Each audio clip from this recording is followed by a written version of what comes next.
Hi, this is Fixer Jay. I've asked Don to come over this morning and share just one of our techniques that we use dealing with mold creeping in under the walls of some of our older houses. Don, how'd you make out at Hawthorne? Well, I first of all had to treat that mold issue with a little bit of bleach and water just to get the mold removed. Right, from the area bleach does it pretty well.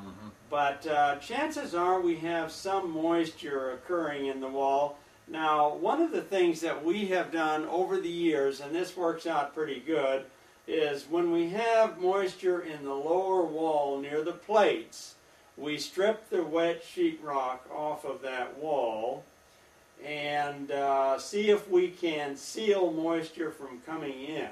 Yeah, first of all, I did remove that sheetrock that was bad and went to the outside wall, and I sealed the cracks that were in the stucco that was allowing the water to get to the bottom plate. And I treated that bottom plate like we talked about. Does it look like water coming from the top, or is it just coming from rain on the wall? Well, I researched that and found that it was just the wall in this time, but a time before I had found that I had a little roof leak and I had to seal it. Now, what are you recommending for paint to seal that outside wall? Well, first of all, I use the silicone to seal the crack, and then I used an elastomeric paint on the exterior wall in the stucco with a little stucco primer. Now that's worked really good out there at Elm Street. Yes. I've noticed the job you did there. What we've done is we've taken regular standard 8-foot sheets of T111 siding. They make it in various textures, but we cut it in 3 equal parts that use it as a wainscoting. Yeah, the wainscoting works good. I put a 30 mil felt, black felt that we talked about first. Roofing paper, or I would recommend the oil roofing paper. Just to give a little moisture protection, a moisture barrier before that wainscoting. Right, so this is something that you remove the sheetrock, the wet sheetrock, because it does smell. Get it out of the house, get down to the bare studs, see if you can repair the leak, which I think you've done.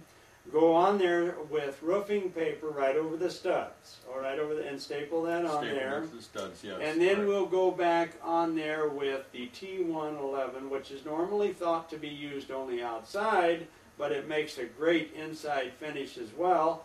And not only that, you get some stability because it's nailed into the studs and to the bottom plate. Yes, it turned out really nice and looked really good when we were done with it. 32 inches high, made it a little half yes, and you put a little crown molding I see on there. And I left mine natural. You can paint it if you'd like. I'll tell you one benefit we get out of it that you'd never think of.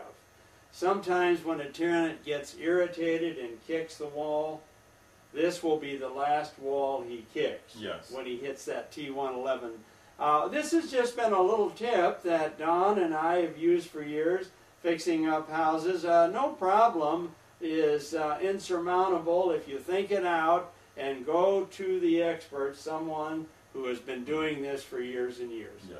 Thanks, Don.